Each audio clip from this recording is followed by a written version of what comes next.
You've had a tough life. I read quite a bit about you, and do you have any scars anywhere? Have you been maimed in the years that you've... I saw that film clip of Winston Churchill.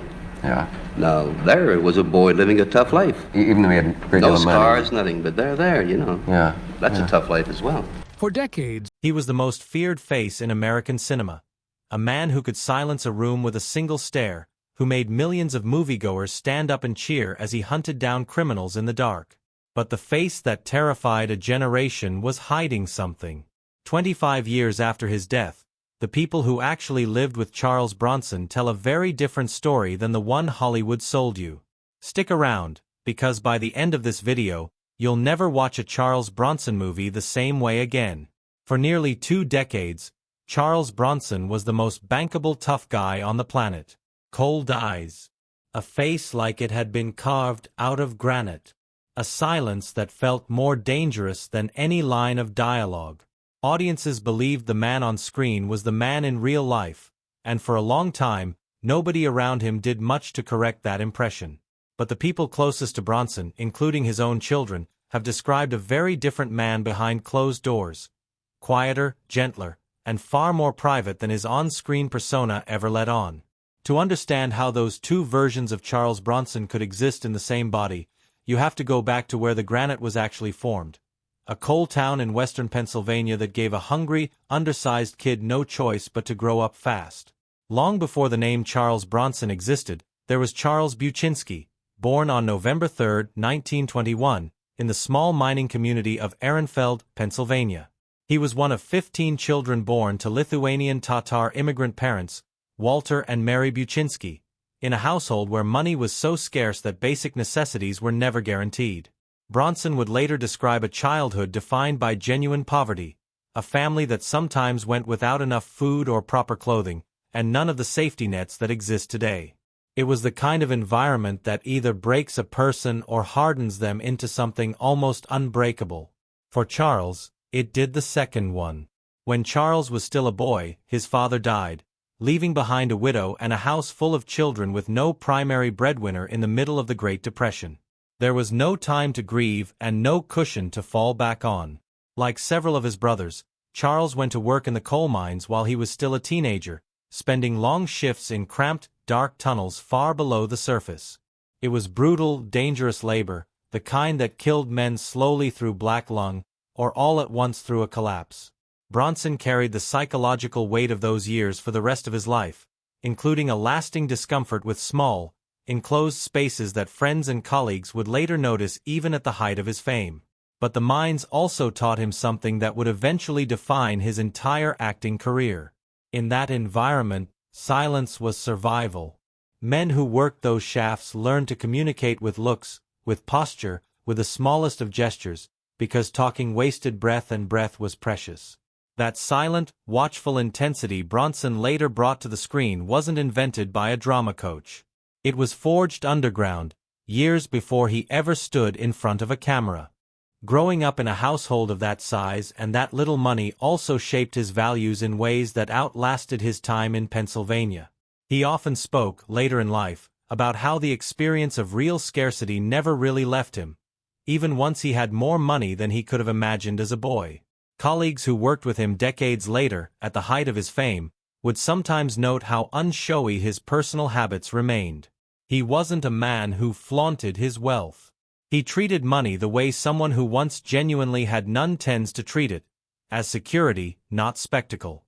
When World War II arrived, Bronson traded one dangerous environment for another. He was drafted into the United States Army Air Forces and served as a gunner on AB-29 Superfortress, flying missions in the Pacific Theater. It was one of the most exposed positions in the entire war, isolated from the rest of the crew, watching the sky for enemy fighters while flak exploded around the aircraft. He came home with a Purple Heart and, like millions of veterans of his generation, with experiences he rarely spoke about publicly. In an era before anyone used the language of post-traumatic stress, men like Bronson were simply expected to take off the uniform and get back to work. He did exactly that, taking odd jobs from bricklaying to short-order cooking, and slowly finding his way toward acting almost by accident, using the GI Bill to study art and drama in California. That decision to study art wasn't nothing. It's one of the few genuinely well-documented threads connecting the quiet, private Bronson to a creative sensibility that had little to do with his tough guy image. He enrolled to study art and acting using his veteran's benefits, at a time when very few people would have guessed that the same young man from the coal mines would end up spending decades as one of the most recognizable faces in the world. It's a detail that complicates the caricature before his career even properly begins.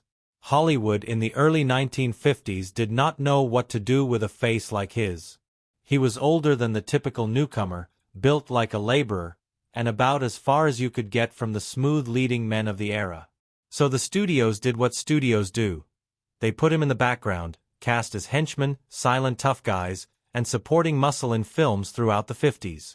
He made his uncredited debut in the 1951 film You're in the Navy Now, and picked up small menacing parts in films like House of Wax in 1953, where he played a mute henchman under his birth name. Around 1954, during a period when anything that sounded vaguely Eastern European made casting directors nervous, he changed his last name from Buczynski to Bronson, reportedly inspired by a street sign near a studio lot. The new name didn't instantly change his fortunes, but the work kept coming, and slowly, so did the recognition. His first true leading role came in 1958 with the low-budget Machine Gun Kelly, directed by a young Roger Corman. It wasn't a box office sensation, but it proved something important. Bronson could carry a film. Over the next several years he kept building, taking sizable supporting roles in a run of films that would go on to define an entire era of American cinema. In 1960 he was cast as Bernardo O'Reilly in The Magnificent Seven, a tough mercenary who forms an unexpectedly tender bond with the children of the village the seven gunfighters are hired to protect.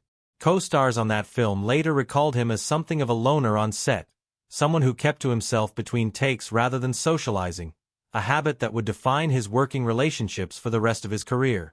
In 1963 he played Danny Valinsky, nicknamed the Tunnel King, in The Great Escape, portraying a claustrophobic Allied prisoner of war tasked with digging an escape route out of a German camp. Given his own history underground in the Pennsylvania mines, it's hard not to wonder how much of that performance was drawn from memory rather than imagination. He kept working steadily through the 60s, appearing in The Dirty Dozen in 1967 alongside Lee Marvin and Telly Savalas, and in a string of other war films, westerns, and dramas that built his reputation as one of the most reliable supporting actors in the business. Even with those hits, though, Bronson spent most of the decade frustrated. He watched co-stars like Steve McQueen and Yul Brynner catapult into true leading man status, getting the glory and the massive paychecks, while he remained the reliable heavy, brought in to look dangerous and then get dispatched by the real star before the credits rolled. In his mid-40s, an age when many actors are already winding down, Bronson made a decision that would completely change the trajectory of his career. He left Hollywood for Europe. French and Italian filmmakers, working in an industry hungry for grit and authenticity rather than polish, saw something American studios had overlooked for years.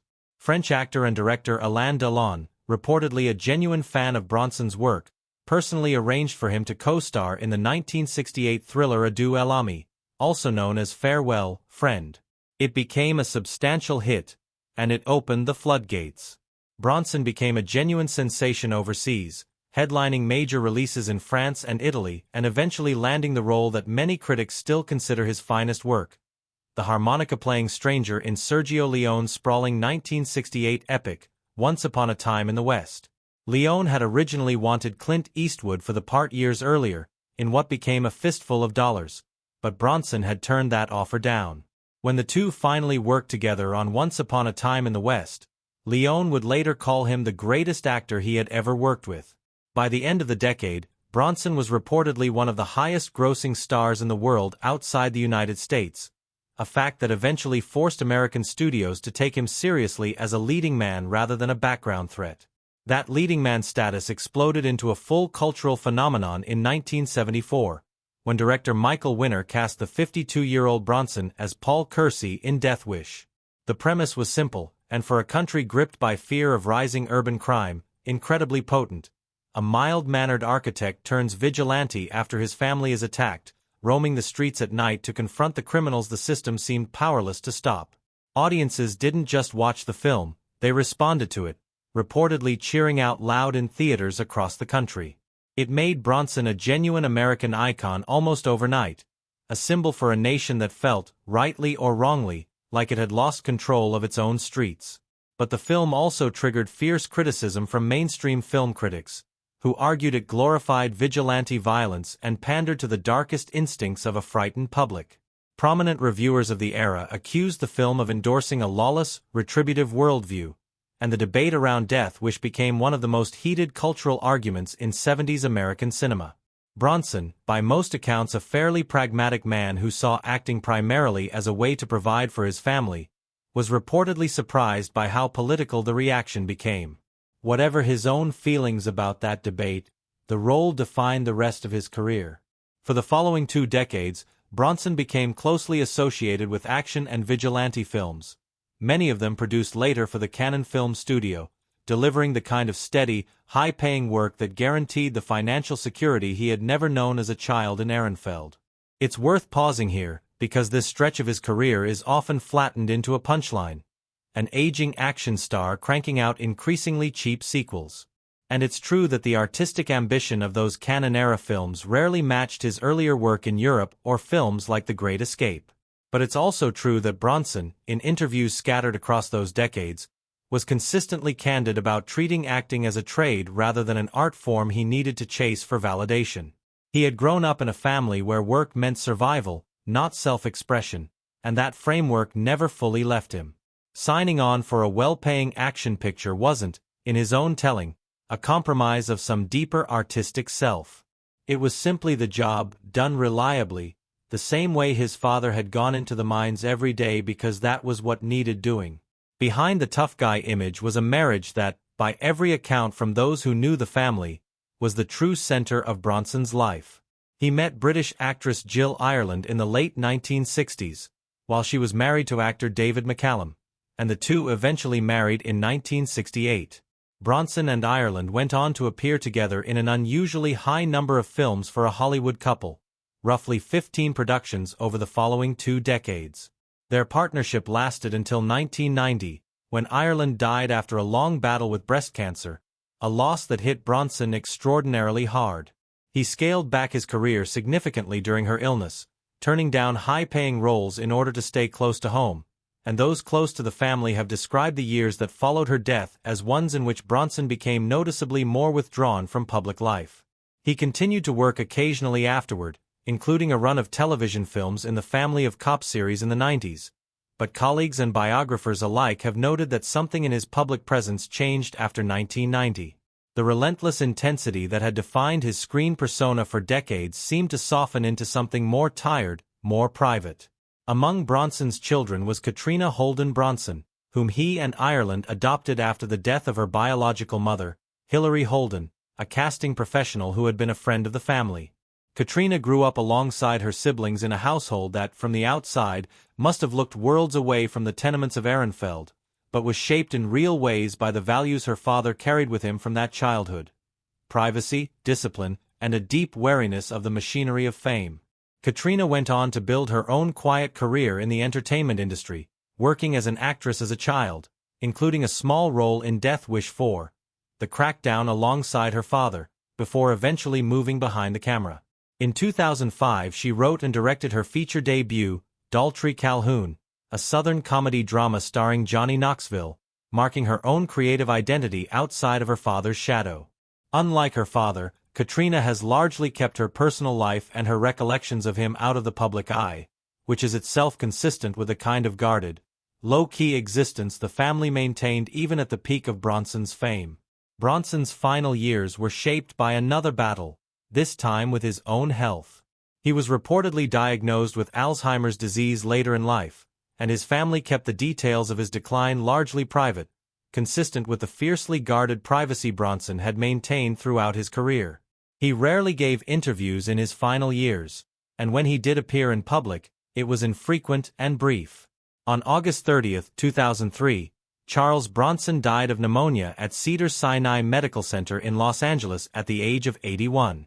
He left behind 7 children and a body of work spanning more than 100 films and television roles, A career that, on paper, looks like a straightforward story of Hollywood's most convincing tough guy.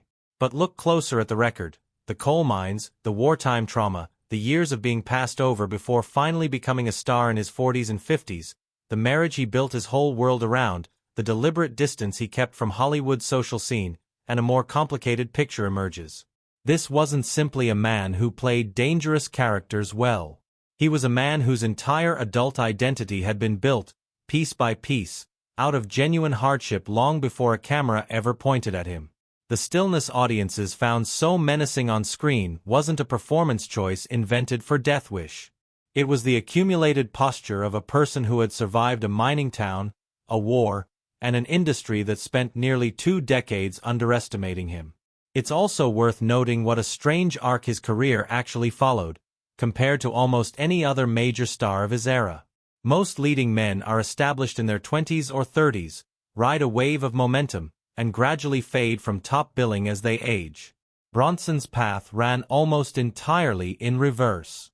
He spent his 20s, 30s, and much of his 40s as a working character actor, never quite breaking through in his home country.